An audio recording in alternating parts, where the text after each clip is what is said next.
Olá!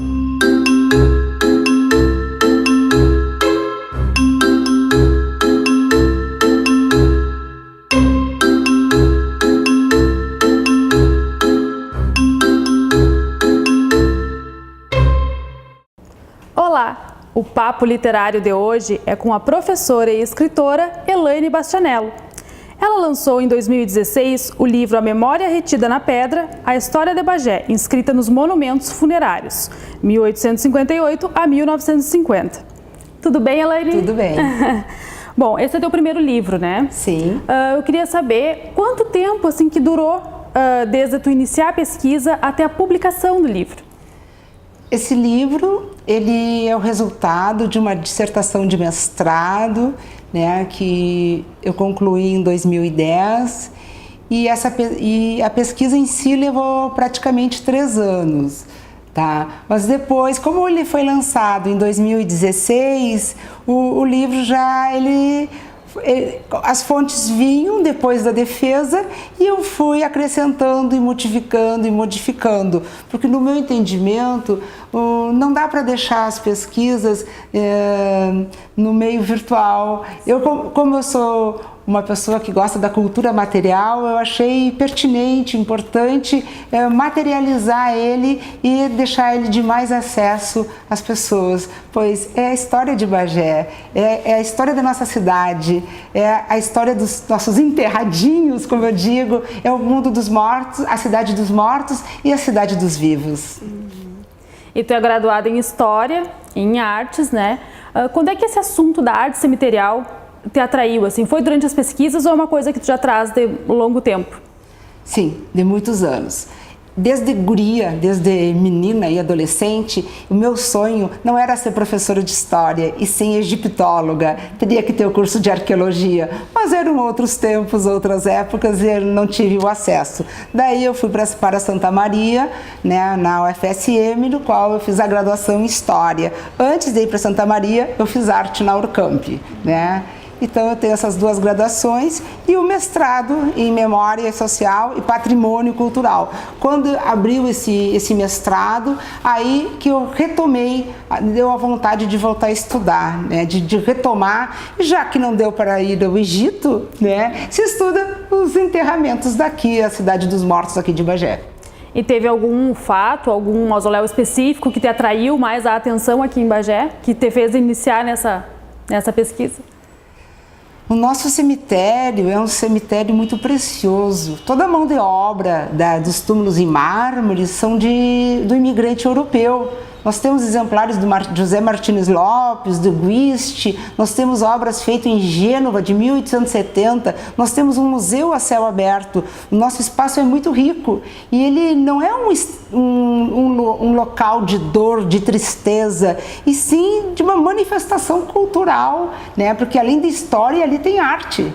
Né? Eu acho que o pessoal, se os proprietários de túmulo até poderiam ter mais amor, em alguns casos, cuidar mais, porque além de um bem cultural, é uma residência. Um túmulo, um jazigo, é a residência onde a família que já passou pela vida se encontra ali. E o teu livro tem um recorte, né, que é de 1858 até 1950, né? O que significa esse período? Por que esse recorte? Tá.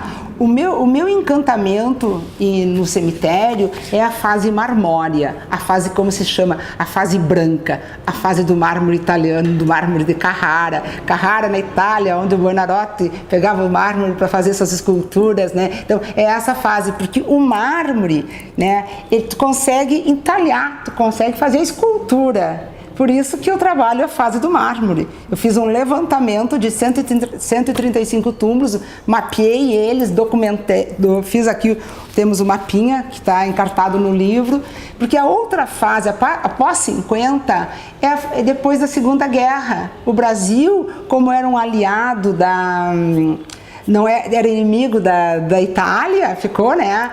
Então o Brasil não importava mais o mármore de Carrara e em função de crise se tornou caro o mármore, em função de não se ter mais os marmoristas, que os imigrantes também se foram, né?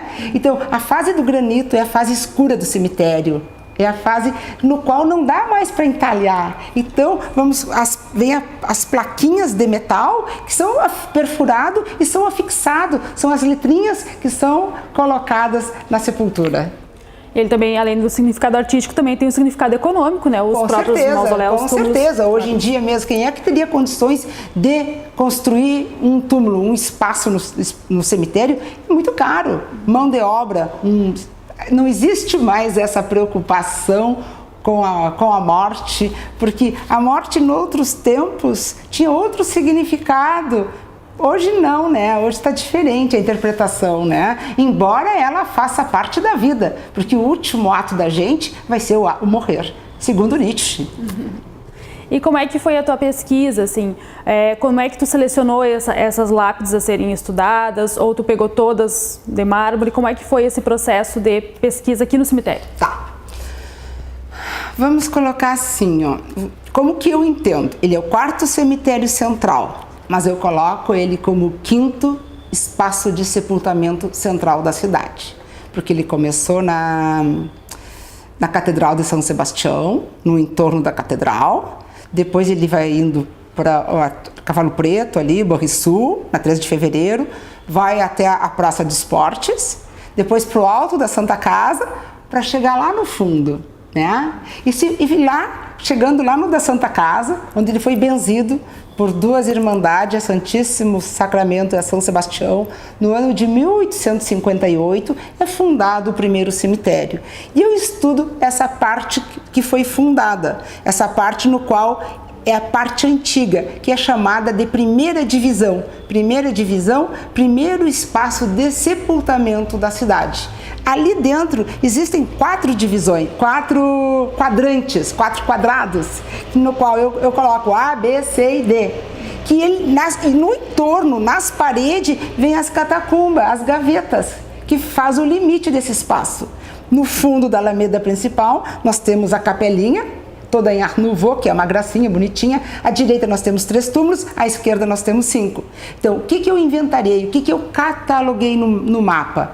Os 135 túmulos, que são o entorno dos quadrantes, o miolo não. Porque aí teria um outro momento, porque não, né, senão seria muita coisa para uma pesquisa.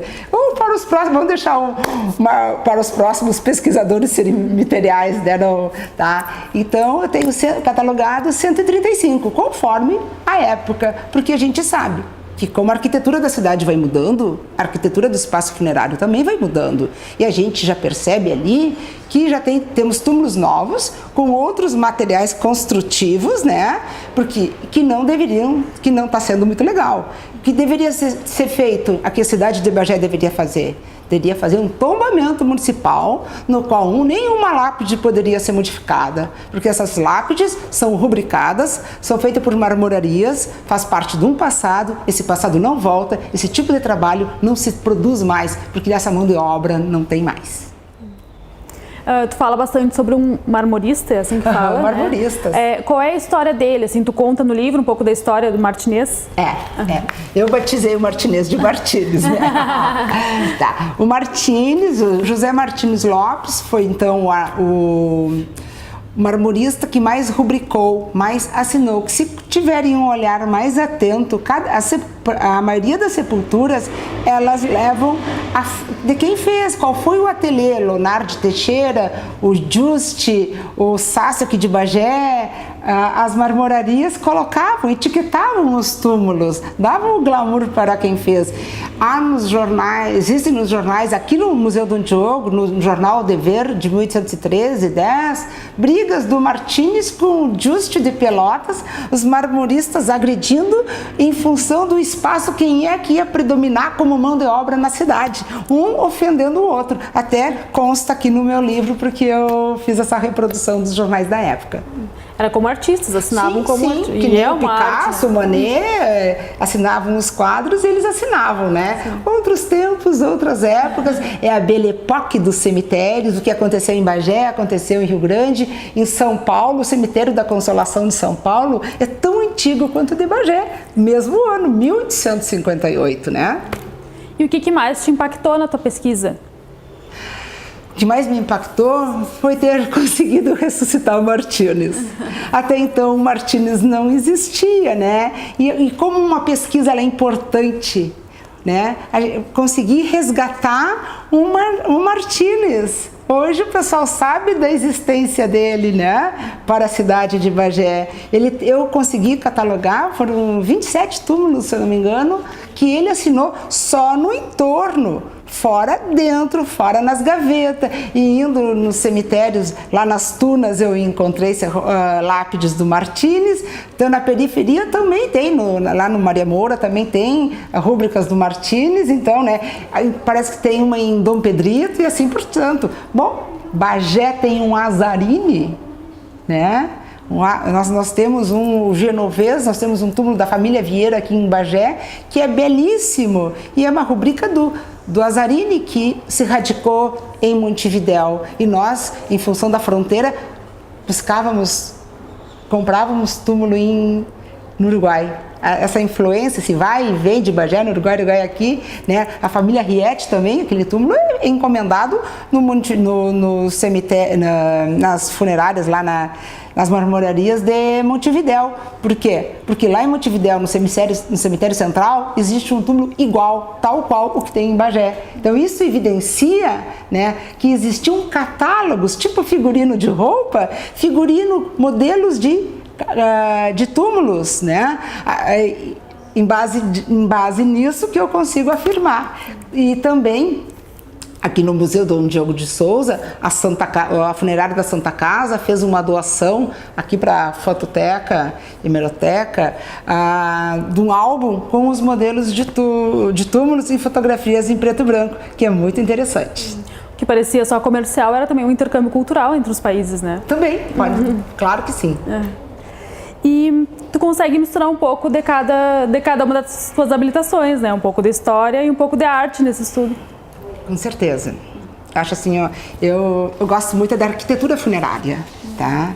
Do entendimento dessa arquitetura, né? E o que compõe os elementos, que nem uma guirlanda de ópio. Vai no cemitério, tu guirlanda, detalhezinho com guirlandinha para lá e para cá. O ópio significa o quê? A droga é a morte, é o sono eterno, né? Tá? Uma âncora num anjo. A âncora, quando vai se ancorar um navio, não larga, não para. Então a âncora é o parar. Uma pranteadora que está chorando a morte, lamentando a morte, com o braço apoiado numa coluna pela metade, uma coluninha baixa. A vida foi ceifada, a pessoa morreu cedo. Então alguém está lamentando, fez essa alegoria, essa representação em função do que a pessoa foi em vida. E assim por diante, né?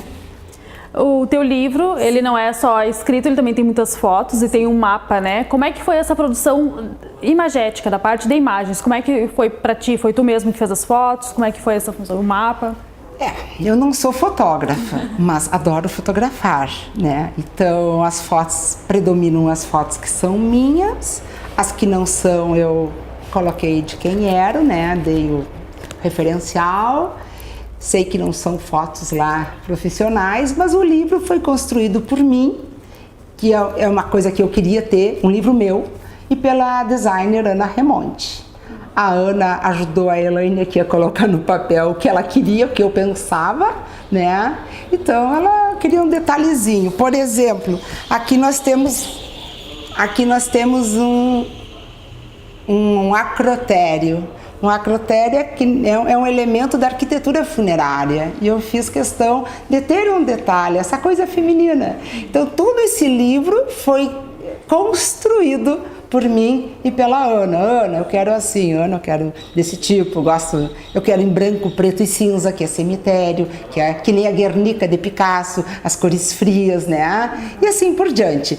Eu quero a capa com o fundo do mármore, que eu sempre uso quando eu vou em encontros acadêmicos, eu faço o fundo em mármore. Eu quero uma pranteadora na frente, o vermelho, que é a vida com a morte. Então tem toda uma construção de um livro, né?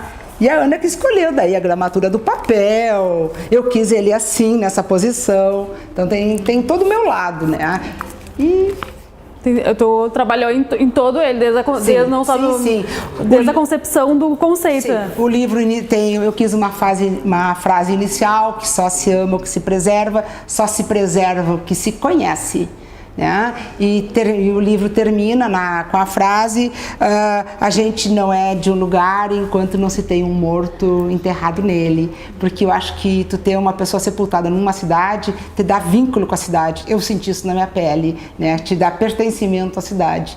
E esse livro, assim, que eu acho interessante destacar, eu não sou de Bagé, mas conhecendo a história de Bagé, lendo Reis, lendo Eurico Salles, lendo esses jornais aqui no museu, eu passei a me sentir, ele te desencadeia pertencimento à cidade, ele te dá um amor à cidade, que é uma coisa assim que é estranho até, mas hoje eu me sinto bagéense, em função desse livro, que ele é o meu terceiro filho, né? Ele é um livro que nem um filho. Tu tem uma vasta produção acadêmica, né, com publicações em periódicos, em revistas, né, mas voltado para essa área da pesquisa. Quando é que tu percebeu que o teu trabalho acadêmico podia se tornar um livro?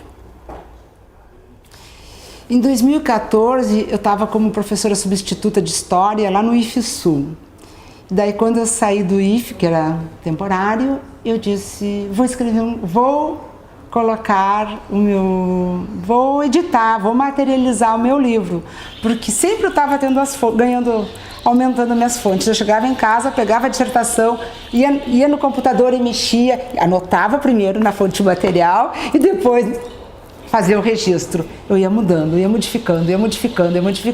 E aí eu senti essa necessidade. Em 2015, no inverno de 2015, eu e a Ana Remonte sentamos várias vezes até chegar no livro, né? E ele é legal porque no final tem um marcador de texto que dá para cortar, que é o Martínez, o marmorista mais importante da nossa cidade, né? Quando eu falo a gente pensou no livro, desde aqui é uma lápide, e essa lápide ela entra aqui também, ó, ela entra em vários momentos do livro.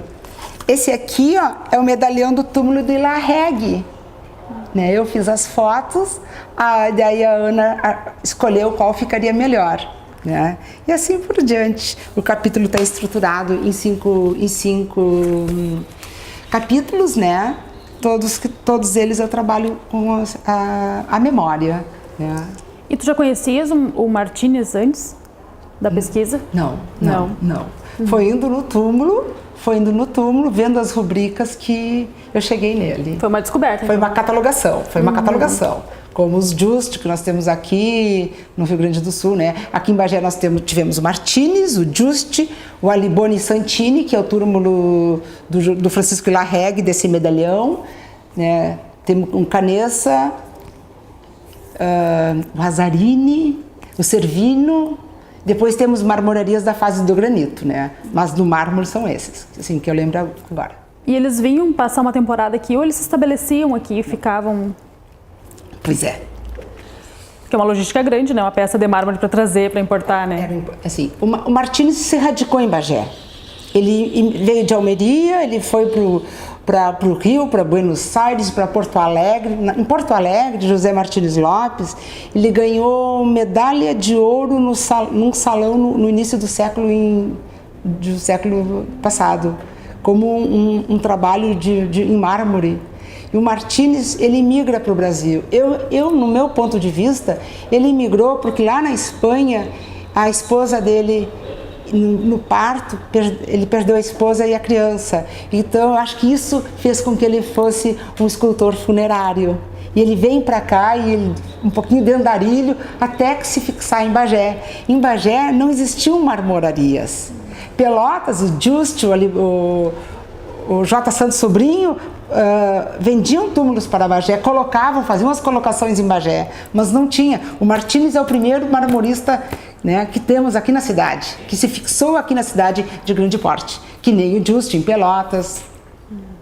E a tua pesquisa vai ter continuidade?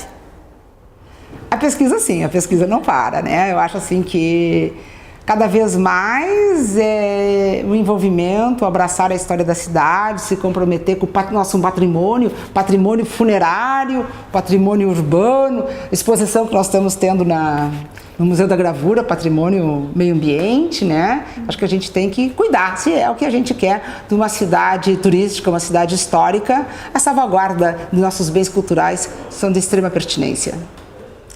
E como tu enxergas assim, a preservação dos cemitérios? Porque além do cemitério da Santa Casa, tem outros cemitérios com peças antigas, né? Muitos cemitérios da campanha, na região, não digo só em Bagé. Como é que tu enxergas essa questão da preservação? Eu conheço alguns cemitérios, então cada cidade que eu vou não tem como não ir no cemitério.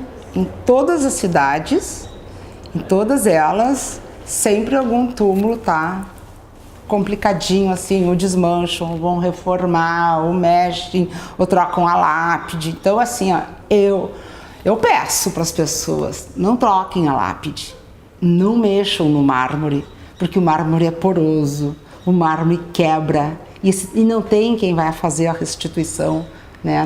Não, é muito complicado. Então, vou ampliar, vou aumentar o túmulo. Não, deixa o túmulo como um ossário, nada de super pesar o túmulo e querer ampliar, né? E ele faz parte, sim, do nosso patrimônio funerário da cidade de Bagé e tem que ser preservado. Ele é maravilhoso, as pessoas têm que começar a se apropriar, a enxergar, a visitar mais esse espaço. E o interessante é que o livro, apesar de ser uma pesquisa, ele é acessível para todas as pessoas, né? Sim. Não é com linguagem técnica exclusiva para pesquisador da área, né? Todo mundo consegue compreender. Exatamente. Eu procurei fazer um livro bem acessível, né? Com um bom espaçamento, bem claro, não, com bastante imagem, porque a imagem fala, né? Então, isso para mim é importante. Não um livro pesado, uma leitura cansativa, porque já o tema, as pessoas fogem dessa temática. E falando um pouco de ti, o que tu lê no momento? Qual é o teu livro de cabeceira nesse momento? São tantos livros. Eu estou envolvida num projeto em Seival, então eu estou lendo um pouquinho de história do Rio Grande do Sul, a Revolução Farroupilha. Claro que eu vou trazer para o cemitério de Bagé, onde nós temos o nosso Antônio de Sousa Neto ainda sepultado, né? Então é isso que eu estou... Seival em Candiota. Seival em Candiota, né? O núcleo de Candiota. E tu pretendes continuar por esse caminho da literatura? Da pesquisa histórica, sim. Não, de publicar livros mesmo. Tu tem planos de novos livros, de novas obras? Olha, Fernanda, eu tenho material para um segundo volume. De tantas publicações que eu já tenho por aí. Mas não sei, não. Vamos deixar o tempo correr, vamos ver, porque agora é uma tese que eu tenho que fazer, né? E essa tese exige 400 páginas. De doutorado, que é o que tu vai fazer a próxima fase. Que é o doutorado lá em Pelotas, em patrimônio, né? Que é o meu território, onde eu gosto de trabalhar. Mas aí não vai ser especificamente sobre cemitérios? Não. O projeto no qual eu fui selecionada são as sociedades de mútuo socorro, a sociedade portuguesa, a espanhola, a italiana e a uruguaia, no qual eu vou fazer um resgate histórico dessas migrações, como se comportaram elas durante o século XX, né? E claro, no último capítulo, todas no cemitério, né? Não tem como fugir, não tem como fugir. E onde que a gente encontra o teu livro? O meu livro nós está vendo aqui no próprio Museu Dom Diogo, né? Aproveitar, agradecer a Fátima Urcamp pela nos ceder o espaço para fazer essa gravação, é o meu próprio museu. E o livro se encontra à venda no museu, então, na LEB e na Sorveteria Natural, é claro. Obrigada, Elaine, então, por estar aqui conosco, né, pela disponibilidade. O Papo Literário fica aqui. Tenha uma boa leitura!